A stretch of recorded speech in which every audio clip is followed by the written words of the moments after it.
Assalamualaikum warahmatullahi wabarakatuh. Apa kabar anak-anakku semuanya? Tentunya kamu sehat semua ya? Alhamdulillah. Nah, pada hari ini kita akan melanjutkan pembelajaran kita tematik 5E, masalah ekosistem. Nah, kita akan membahas komponen dalam ekosistem. Sekarang kita tahu dulu, ekosistem itu apa sih? Nah, ekosistem itu adalah hubungan timbal balik antara organisme dengan lingkungan di suatu daerah tertentu. Nah, misalnya anak-anakku, seekor kambing, 2 ekor ayam, tanaman di satu kebun. Nah, kemudian hewan-hewan tersebut melakukan proses ekosistem. Ada hubungan timbal balik antara ayam, kambing, tanaman, tanah, batu, dan sebagainya. Oke ya, ilmu yang mempelajari ekosistem itu dikenal dengan istilah ekologi. Ya. Ekologi, ya nak.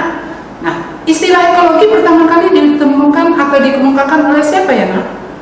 Oleh Ernst Haeckel. Dia hidup pada tahun 1834 sampai 1919.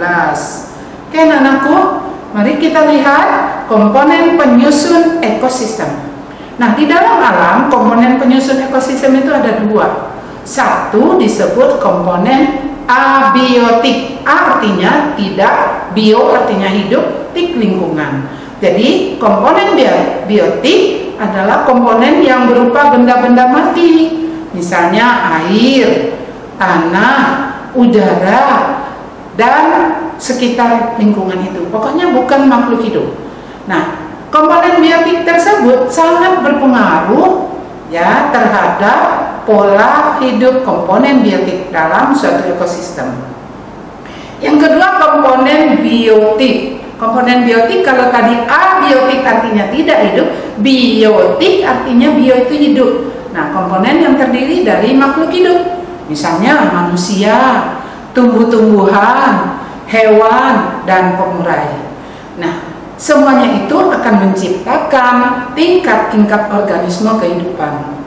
Nah, di bawahnya kamu bisa lihat komponen biotik itu tumbuhan hijau. Mengapa disebut tumbuhan hijau? Karena dia dapat memproduksi makanan sendiri. Nah, itulah yang disebut sebagai produsen nantinya. Yang kedua, konsumen. Konsumen ini pemakai. Yang ketiga, komponen biotik tadi disebut pengurai. Oke anak-anakku, tadi Ibu katakan sebagai komponen dalam ekosistem berawal dari produsen. Produsen itu mengapa disebut produsen? Karena makhluk hidup tersebut mampu membuat atau menghasilkan makanan sendiri melalui proses fotosintesis. Seperti yang kamu lihat, tanaman hijau, dia menggunakan klorofil dan mengambil sari makanan dari tanah, air yang dibawa ke daun, terus terjadi proses fotosintesis di daun dengan bantuan sinar matahari. Nah, yang kedua, konsumen. Nah, di sini Ibu akan jelaskan konsumen itu ada beberapa macam. Ada konsumen satu, yaitu konsumen yang langsung memakan tumbuhan hijau. Nah, disebut herbivora. Misalnya apa? Nah, di gambar layar ini ada kambing, ada kelinci, ada ulat, ada yang lain-lainnya. Misalnya kuda, tikus, dan sebagainya ya. Yang ketiga, konsumen tingkat 2. Konsumen tingkat 2 ini adalah konsumen yang memakan hewan konsumen satu. Maka dia disebut karnivor. Contohnya apa? Katak. Ini contohnya di gambar katak hijau ya. Nah, sebenarnya tidak hanya katak hijau, katak apa saja. Terus ular juga bisa kita katakan sebagai konsumen tingkat 2. Ayam bisa, karena ayam memakan ulat. Nah, setelah dia memakan ulat, maka statusnya sebagai konsumen 2. Berikutnya ada konsumen 3. Contohnya apa? Burung elang. Kenapa? Burung elang memakan ular dan sebagainya. Terus harimau. Harimau ini bisa sebagai konsumen 3, bisa juga sebagai konsumen puncak nantinya. Terus yang berikutnya konsumen 4 atau konsumen puncak. Oke anak-anakku, tadi Ibu sebut pengurai.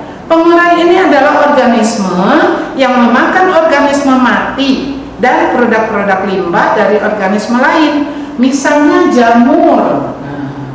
Yang kedua, bakteri. Jadi jamur itu sangat berperan dalam kehidupan kita. Dia membantu menguraikan zat organisme menjadi zat yang anorganisme, sehingga dipergunakan lagi oleh tanaman hijau. Nah, kita beranjak ke rantai makanan.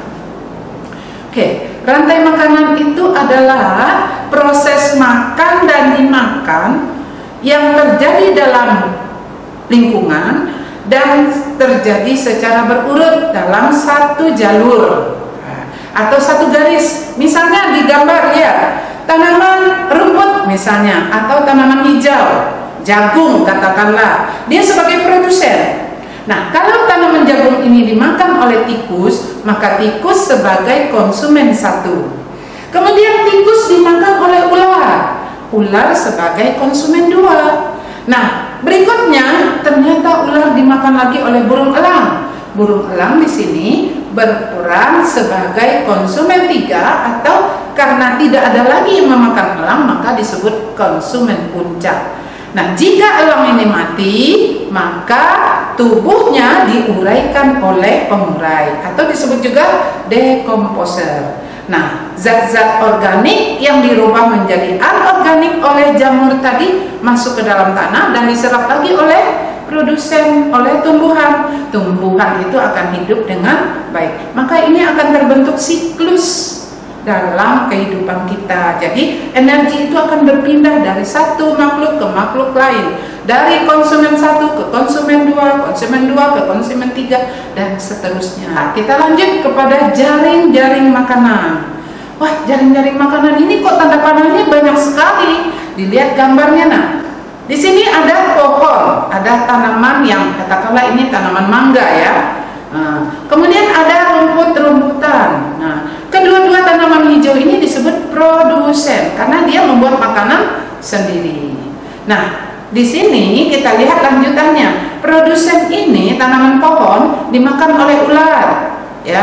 Ada juga yang dimakan oleh belalang. Maka ular dan belalang di sini karena dia memakan daun atau tanaman pohon yang terlihat di gambar, maka disebut konsumen satu. Nah, begitu juga tikus di sini sebagai konsumen satu karena dia memakan rumput. Belalang dia selain makan daun tanaman pohon atau rumput, dia sama berperan sebagai konsumen satu. Kita lanjutkan. Konsumen satu dimakan oleh konsumen dua. Nah, misalnya ayam memakan ulat. Pernah kamu melihatnya ya? Nah, ulat di sini dimakan oleh ayam, maka ayam berperan sebagai konsumen dua. Nah, selanjutnya kita lihat lagi, ulat dimakan oleh katak. Nah, katak berperan sebagai konsumen dua. Jadi kalau kita lihat, kalau diperhatikan pada gambar, konsumen dua itu ada ayam, ada katak. Ular bisa nggak sebagai konsumen dua? Bisa, karena dia memakan tikus. Nah, di sini dituliskan ular berperan sebagai konsumen tiga. Kita lihat tanda panah pertama, tanaman dimakan oleh belalang, belalang dimakan oleh katak, katak dimakan oleh ular. Nah, maka ular berperan sebagai konsumen tiga. Tapi kalau jalurnya tumbuhan dimakan tikus, tikus dimakan ular, maka ular berperan sebagai konsumen dua. Nah, jadi kalau kita lihat tanda panah, urutan keberapa dia memakan, nah disitulah posisi konsumennya. Sekarang kita lanjut. Kalau katak tadi dimakan oleh burung elang, maka burung elang ini sebagai konsumen yang ketiga. Nah, di sini Bu Nur tuliskan dia sebagai konsumen puncak. Kenapa? Karena tidak ada lagi yang memakan burung elang. Burung elang mati, maka dia akan diuraikan oleh pengurai. Nah, ini penjelasannya. Jadi jaring-jaring makanan itu adalah gabungan dari rantai-rantai makanan yang saling berhubungan, dikombinasikan atau digabungkan, dan saling berkaitan dalam satu ekosistem. Tadi contohnya misalnya organisme sawah terdiri dari padi, dimakan oleh belalang, makan oleh burung pipit. Nah, padi juga dimakan oleh tikus misalnya, dimakan oleh musang. Musang tadi dimakan oleh burung elang. Berikutnya, padi dimakan oleh tikus, tikus dimakan ular, ular dimakan oleh elang. Maka terjadi proses makan dan makan yang saling berkaitan. Nah, tadi gambarnya sudah kita bahas ya, nah. Jadi, kalau kita perhatikan dengan baik, jaring-jaring makanan itu adalah kumpulan atau gabungan dari rantai-rantai makanan. Oke, yuk kita lihat gambar berikutnya. Selain jaring-jaring makanan yang Bu Nur sebutkan tadi, kita coba ya untuk berlatih. Nah, sebagai memperhatikan jaring-jaring makanan pada layar nih, pada gambar nih.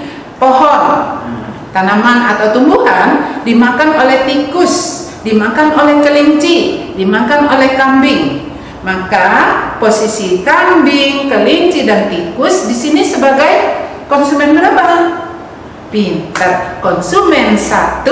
Iya, bagus. Kemudian berikutnya, kambing dimakan oleh serigala, kelinci juga dimakan oleh serigala. Maka serigala berperan sebagai konsumen 2. Nah, kelinci dimakan oleh kucing. Ada nggak sih kelinci dimakan kucing? Wajar, iya.